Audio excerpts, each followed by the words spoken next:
The birth of the Nephilim was not a coincidence. It was part of a dark and calculated plan to prevent the birth of Jesus. Sounds unbelievable, right? But trust me, this is one hidden truth most people don't know. Before we dive into this video, welcome to Wisdom and Revelations Hub, where we explore biblical history to reveal hidden truths and fascinating stories. If you enjoy our content, consider subscribing, and we promise to keep bringing you engaging and enlightening videos. Today, we're diving deep into the real reason the Nephilim came into existence and the shocking plot that almost changed the course of history. Alright, so before we dive into the bigger picture, let's break down who exactly were the Nephilim. Both the Bible and the Book of Enoch give us a pretty wild story. In Genesis 6, it says, "Now it came to pass when men began to multiply on the face of the earth and daughters were born to them, that the sons of God saw the daughters of men that they were beautiful, and they took wives for themselves of all whom they chose. There were giants on the earth in those days, and also afterward, when the sons of God came into the daughters of men, and they bore children to them. Those were the mighty men who were of old, men of renown." This basically tells us that supernatural beings, likely fallen angels, took human women as wives, leading to the birth of giants. These weren't just oversized people, they were terrifying. According to the Book of Enoch, chapter 7, it states, "And they became pregnant, and they bore great giants whose height was 3,000 ells. They consumed all the acquisitions of men, and when men could no longer sustain them, the giants turned against them and devoured mankind." So these Nephilim weren't just massive, they were destructive, consuming everything in their path. And when resources ran out, they actually began devouring humans. These offspring weren't your average Joes. They were part human, part supernatural, and entirely problematic. The world was literally falling apart because of these beings. Now, I know what you're thinking. What does all of this have to do with the birth of Jesus? Trust me, it's all connected, and it's about to get even more interesting. To truly understand this idea, we always have to go back to the beginning, where everything started. The garden. The story of the Nephilim and their corruption doesn't start with them. It goes all the way back to the Garden of Eden. You see, the Nephilim weren't just about physical destruction.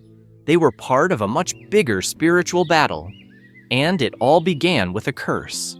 Remember the story in Genesis when Adam and Eve ate from the forbidden tree? Everything was perfect in the garden until Satan, in the form of a serpent, came to ruin it all. He convinced Eve to eat the forbidden fruit, and that one act brought sin into the world. When God confronted Adam, Eve, and the serpent after the fall, he didn't just punish Adam and Eve, he cursed the serpent too. And this curse, well, it gave us the first glimpse of God's ultimate plan to defeat Satan. In Genesis 3, God says to the serpent, "Because you have done this, you are cursed more than all cattle, and more than every beast of the field. On your belly you shall go, and you shall eat dust all the days of your life. And I will put enmity between you and the woman, and between your seed and her seed. He shall bruise your head, and you shall bruise his heel." Now, did you catch it? Let's repeat the important part again for the people in the back. "And I will put enmity between you and the woman, and between your seed and her seed. He shall bruise your head, and you shall bruise his heel." God wasn't just talking about snakes slithering on their bellies forever. This was a prophecy. The seed of the woman that would crush the serpent's head is a direct reference to the coming Messiah, Jesus. God was letting Satan know right from the start that one day a descendant of Eve would defeat him. Sure, Satan might bruise his heel, which refers to Jesus' suffering, but ultimately, the Messiah would crush Satan's head, signifying his defeat. Now, Satan is smart, and he understood what this meant. He knew his defeat was coming, but he didn't know exactly when or through whom. So what did he do? He tried to stop it before it even started. If you're not familiar with these ancient texts, you might be asking, how do we know for sure that Satan tried to stop the pure line of humanity? Well, the Bible, the book of Enoch, and even the book of Adam and Eve give us some pretty compelling clues. Let's start at the beginning. In Genesis, after Adam and Eve were banished from the Garden of Eden, they had two sons, Cain and Abel. Cain, the firstborn, was a farmer, while Abel, the second son, was a shepherd. When it came time to present offerings to God, Abel gave the best of what he had, the firstborn of his flock and their fat portions, while Cain brought some fruits from the soil. God accepted Abel's offering, but Cain's not so much. And that's where the tension begins. Cain, full of jealousy and anger, killed his brother Abel. But why Abel? Why not Cain? Here's where Satan's strategy starts to become clear. Satan didn't just try to kill Abel because he felt like it. No, he saw Abel as a direct threat, because Abel was pure in heart and loved by God. If you were Satan and you wanted to stop your own destruction, would you target the righteous one or the corrupt one? Obviously, you'd go for the one with the purest lineage, the one who might be in line to carry the seed that God mentioned in Genesis 3, the one who would crush Satan's head. But Satan didn't stop there. Not only did he inspire Cain to kill Abel, but he also led Cain further away from God. Cain didn't repent. Instead, he ran off, built his own city, and his descendants became just as corrupt as he was. This wasn't just a murder. This was Satan's attempt to eliminate any possibility of righteousness continuing through Abel's line and to corrupt Cain's future generations. But then, as always, God had a plan. God turned things around with the birth of Seth. In Genesis 4:25, it says, And Adam knew his wife again, and she bore a son and named him Seth. For God has appointed another seed for me instead of Abel, whom Cain killed. Seth became the new hope for continuing the pure lineage, but Satan wasn't done. According to the book of Adam and Eve, the devil tried to tempt Seth from a young age, attempting to lead him astray just like Cain. But Seth remained strong, refusing to be corrupted. This was a key moment in the spiritual battle because Satan had already succeeded with Cain. Seth, however, remained righteous, and his descendants carried that righteousness forward, at least for a while. As Seth's descendants grew, so did Cain's. And here's where things get even more interesting. According to the book of Adam and Eve, Cain's descendants became increasingly corrupt, engaging in sinful activities and turning their backs on God. But Seth's line remained pure, living on what is described as a holy mountain, separated from the corruption below. They remained obedient to God, resisting the temptations that Cain's descendants fell into. In the book of Adam and Eve, chapter 12, we learn that Cain's generation continued to seduce Seth's descendants into sin. The text says, And the children of Seth looked on the daughters of Cain's children, and they were captivated by their beauty, and they began to desire them. This wasn't just a physical attraction, it was the beginning of spiritual corruption, a slow but steady process of leading the righteous away from God. Now here's where Satan's plan really starts to unfold. According to both Genesis and the book of Enoch, the final nail in the coffin came when the sons of God, interpreted as fallen angels or watchers, descended to earth and took human wives. Genesis 6:2 says, The sons of God saw the daughters of men, that they were beautiful, and they took wives for themselves of all whom they chose.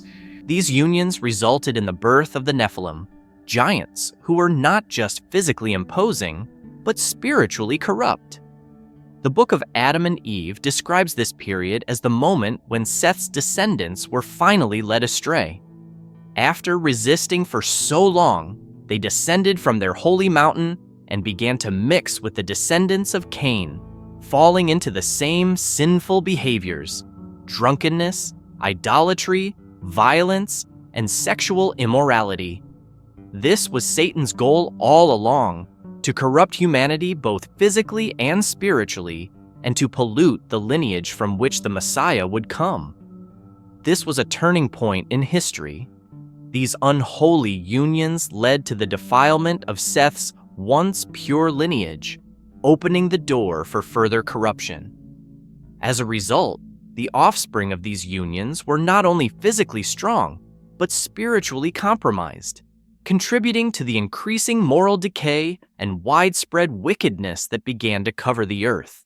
When Seth's line was corrupted, it marked a significant victory for Satan. But if you're wondering, how do we know Satan truly succeeded in this plan? Well, the answer is clear. God flooded the entire world.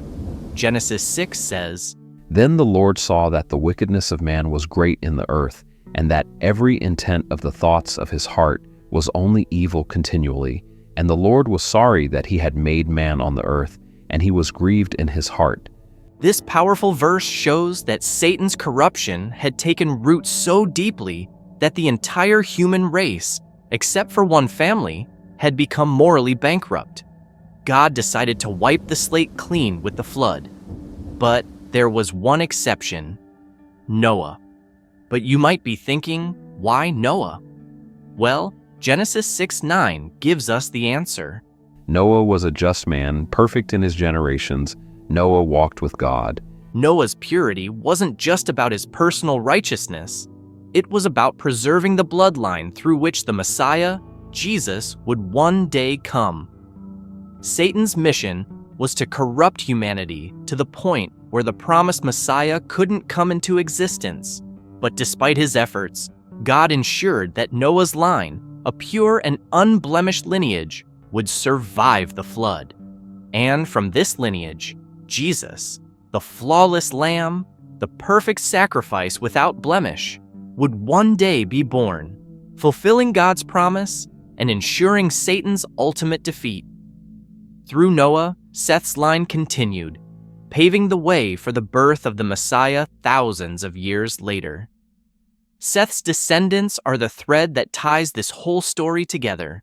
They represent the righteous lineage that Satan wanted to corrupt. The Nephilim, by marrying into Seth's line, were an attempt to pollute the bloodline, making it impossible for the Messiah to be born. But God's intervention through the flood ensured that Seth's line survived, keeping the hope for a future Redeemer alive. It's important to understand that the flood didn't mark the end of Satan's efforts to derail God's plan. In fact, the flood was just one chapter in a much larger, ongoing spiritual battle. After the flood, humanity had a fresh start, but Satan didn't stop his attempts to corrupt and prevent the arrival of the Messiah. Even after God cleansed the earth through the flood, Satan's influence continued to creep back in through various nations and empires. He knew that the Messiah was prophesied to come from the line of Noah, specifically through the descendants of Shem. So what did he do? He tried to corrupt future generations, introduce idolatry, and lead entire nations astray. We see this time and time again throughout the Old Testament, where nations and even God's chosen people, Israel, fell into sin and idolatry. Think of the rise of pagan nations, the worship of false gods, and how Israel was constantly under attack, spiritually and physically. Satan's goal remained the same: to prevent the birth of the Messiah, the seed of the woman, who would one day crush his head. Despite all of these efforts, God's promise remained intact. No matter how hard Satan tried to derail God's plan, the lineage leading to Jesus was preserved. We see glimpses of this even in prophetic writings. For instance, in Isaiah 7:14, it says, Therefore the Lord himself will give you a sign. Behold, the virgin shall conceive and bear a son, and shall call his name Emmanuel. This was a direct prophecy of the coming Messiah, a sign that despite Satan's best efforts, God's plan would come to fruition. The flood wasn't the final victory, It was just one step in a much larger divine story leading to Jesus. Now, that was a lot to unpack, so let's take a step back and look at the bigger picture. The Nephilim were never part of God's original plan. When God created the world, He designed it with a perfect purpose for humanity. But the whole thing with the sons of God taking human wives? Yeah, that wasn't in the divine blueprint. The Nephilim's existence was a direct violation of the natural order God had established. And of course, Satan, being the master of chaos, took full advantage of the Watchers' rebellion to advance his own twisted agenda. So why was Satan so obsessed with stopping the Messiah? Remember that prophecy from Genesis 3:15? It foretold that the seed of the woman, who we now know as Jesus, would crush the serpent's head. That prophecy marked Satan's doom. He knew his defeat was inevitable and that the Messiah would be the one to seal his fate. By corrupting humanity and creating the Nephilim, Satan hoped to derail God's plan, particularly by tainting the human gene pool and preventing the birth of the Messiah. But despite Satan's relentless efforts, God preserved a pure lineage through Noah. In Genesis 6:9, KJV, it says, Noah was a just man, perfect in his generations. Noah walked with God. This statement highlights Noah's purity, both in his character and his lineage, untouched by the corruption of the Nephilim. God's plan remained intact, and through Noah's descendants, Jesus, who would later become the perfect, sinless sacrifice, was born. And we know that in order for Jesus to be the ultimate sacrifice, he had to be spotless, without blemish. He was the Lamb of God who came to take away the sins of the world. So there you have it, the real reason the Nephilim came into existence. It wasn't just a random act of rebellion. It was Satan's desperate attempt to prevent the birth of the Messiah and stop God's redemptive plan. But in the end, God's purpose prevailed. The flood wiped out the Nephilim, preserving Noah's lineage, and through that pure line, the Messiah was born. And as for Satan, well, his plan failed. Just as God promised, Jesus crushed the serpent's head, securing victory over sin and death. As we've seen, the story of the Nephilim is much more than just an ancient tale. It's a testament to the spiritual battle that's been waged since the beginning of time. But no matter how hard the enemy tries to interfere, God's plan always prevails. The birth of the Messiah was unstoppable, and through Jesus, we have victory over sin and darkness. So as we reflect on this incredible story, remember that God's plans for you are just as powerful, and nothing can stand in the way of His purpose for your life. If you enjoyed this deep dive into biblical history and hidden truths, make sure to subscribe to Wisdom and Revelations Hub and hit the notification bell so you never miss out on future videos. Thanks for watching, and until next time, stay blessed.